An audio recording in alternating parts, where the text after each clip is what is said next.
All right, right now we're in a 2009 Hyundai Genesis, and we're gonna try to remove this shift knob.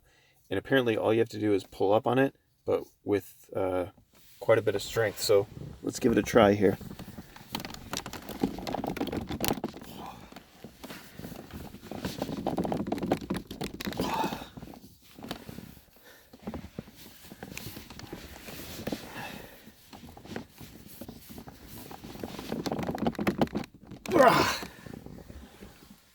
Wow.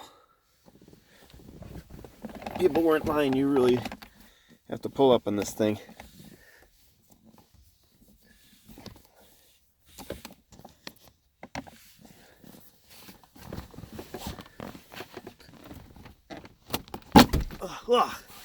Got it off. Whew! That was tricky.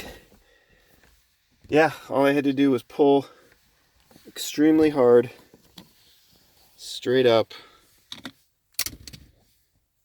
and I was able to get it removed.